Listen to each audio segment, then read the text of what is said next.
Hello दोस्तों आज की वीडियो में आपका स्वागत है। दोस्तों इस वीडियो में मैं आपको दिल्ली एचसीएम में जो भी क्वेश्चन पूछे गए थे वो सभी के सभी क्वेश्चनों को डिस्कस करूंगा, जीके के सारे क्वेश्चनों को। चलिए दोस्तों वीडियो को शुरू करते हैं। दोस्तों इसमें पहला क्वेश्चन पूछा गया था, कनिष्क किस बौद्ध संगीति से संबंधित है? तो इसका राइट आंसर हो जाएगा चतुर्थ बौद्ध संगीति से। इसके बाद पूछा गया 77वीं सीनियर नेशनल एक्वेटिक्स चैंपियनशिप 2024 किस तारीख को आयोजित हुई थी? तो इसका राइट आंसर हो जाएगा 10 सितंबर से लेकर 13 सितंबर 2024 तक। इसके बाद दोस्तों आपको ये पता होना चाहिए इसका आयोजन कहाँ हुआ था। तो इसका आयोजन मंगलुरु कर्नाटक में हुआ था, ये आपको याद होना चाहिए। इसके बाद पूछा गया था, विजय विश्व तिरंगा प्यारा झंडा गीत के रचयिता कौन है? तो इसका राइट आंसर है श्यामलाल गुप्ता। इसके बाद दोस्तों भारत में खेल संस्कृति को बढ़ावा देने हेतु शुरू किया गया प्रमुख कार्यक्रम कौन सा है? तो इसका राइट आंसर है खेलो इंडिया गेम्स। ठीक है। इसके बाद 1991 से क्वेश्चन था, 1991 के आर्थिक सुधारों में उदारीकरण का मुख्य अर्थ क्या है?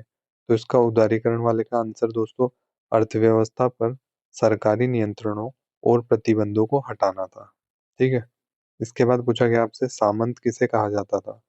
तो वे व्यक्ति जिन्हें राजा द्वारा जागीर दी जाती थी और बदले में सैन्य सेवा वह कर देते थे। ठीक है। इसके बाद पूछा गया था, जब किसी वस्तु की मांग अधिक और आपूर्ति कम होती है तो क्या होता है? तो इसका राइट आंसर हो जाएगा आपका कीमत बढ़ जाती है। ठीक है। इसके बाद आपसे एक लोक गायिका शारदा सिन्हा के बारे में पूछा गया था कि इनको मरणोपरांत पद्म विभूषण किस वर्ष मिला था? तो इसका राइट आंसर हो जाएगा 2025 में। ठीक है। इसके बाद पूछा गया आपसे 1956 की औद्योगिक नीति में किस क्षेत्र पर विशेष बल दिया गया था? तो इसका राइट आंसर हो जाएगा भारी उद्योग और सार्वजनिक क्षेत्र पर। ठीक है। इसके बाद दोस्तों आपको इसके मॉडल वगैरह भी याद रखने हैं, पहला सेकंड थर्ड, इन सभी के मॉडल जो 5 ईयर प्लान के थे। ठीक है। इसके बाद पूछा गया आपसे, एशियाई खेल 2023 में कुश्ती में भारत ने कितने पदक जीते थे? तो इसका राइट आंसर हो जाएगा 6 पदक। इसके बाद ओरछा महोत्सव मुख्य रूप से किससे संबंधित है? तो ये आपको बताना था, इसका आंसर हो जाएगा कला और संस्कृति से। इसके बाद पूछा गया, भारत में अरेबिका कॉफी की शुरुआत कहाँ हुई थी? तो इसका आंसर हो जाएगा बाबा भूदान की पहाड़ियाँ, कर्नाटक। ठीक है।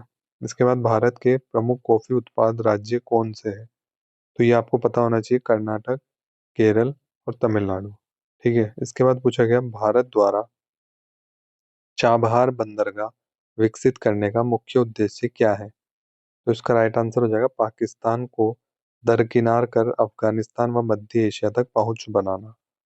ठीक है। इसके बाद पूछा गया आपसे, AQI की गणना में किस गैस का उपयोग नहीं होता है? तो इसका राइट आंसर हो जाएगा N2 का नहीं होता है। ठीक है। NO2 वगैरह इन सब का होता है, N2 का नहीं होता है, ये आपको पता होना चाहिए। इसके बाद आपसे चतुर्थ बौद्ध संगीति का आयोजन कहाँ हुआ था? तो ये भी आपको पता होना चाहिए, नेक्स्ट शिफ्ट में आने वाली शिफ्टों में पूछा जा सकता है। तो इसका राइट आंसर हो जाएगा कुंडलवल, कश्मीर के अंदर। ठीक है। इसके बाद कनिष्क किस वंश से संबंधित है? तो इसका राइट आंसर हो जाएगा कुषाण वंश से। इसके बाद चतुर्थ बौद्ध संगीति किस बौद्ध धर्म से जुड़ी हुई थी? तो इसका आंसर हो जाएगा महायान बौद्ध धर्म से। ठीक है। इसके बाद खेलो इंडिया कार्यक्रम की शुरुआत किस वर्ष हुई थी? ये भी आपसे पूछा जा सकता है। तो इसका आंसर हो जाएगा 2018। खेलो इंडिया कार्यक्रम किस मंत्रालय के अंतर्गत आता है? तो इसका राइट आंसर है युवा कार्य एवं खेल मंत्रालय के अंदर। इसके बाद पूछा गया, पेरिस ओलंपिक 2024 किस देश में आयोजित हुए थे? तो इसका राइट आंसर हो जाएगा फ्रांस में। ये सारे दोस्तों आपसे पूछे जा सकते हैं। ठीक है। ऊपर वाले क्वेश्चन पूछे जा चुके हैं, ये मैंने एक्स्ट्रा ऐड करे। ठीक है।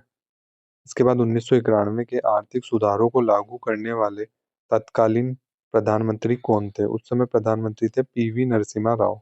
और वित्त मंत्री की बात करें तो दोस्तों डॉक्टर मनमोहन सिंह। प्राइवेटाइजेशन का अर्थ क्या है?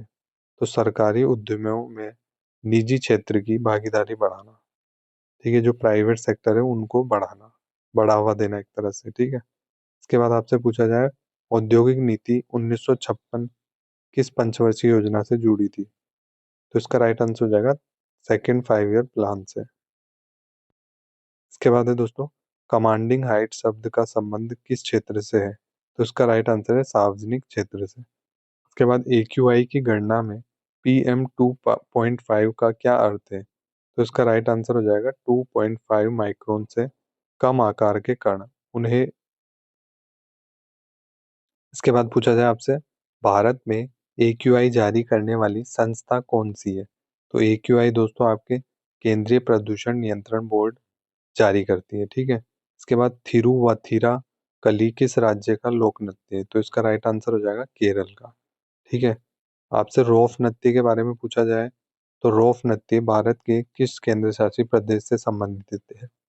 तो इसका राइट आंसर हो जाएगा जम्मू और कश्मीर से, ठीक है। इसके बाद सेला नृत्य मुख्य रूप से किस जनजाति से जुड़ा है? तो ये नृत्य दोस्तों गौड़ जनजाति से जुड़ा हुआ है। दोस्तों एक क्वेश्चन पूछा गया था लिफ्ट से संबंधित, जब लिफ्ट समान वेग से चलती है तो भार कैसा महसूस होता है? तो वास्तविक भार के बराबर। इसके बाद क्वेश्चन है दोस्तों, मुक्त पतन की स्थिति में भार क्यों शून्य हो जाता है? तो इसका राइट आंसर हो जाएगा अभिलंब बल शून्य होने के कारण भार भी शून्य हो जाता है।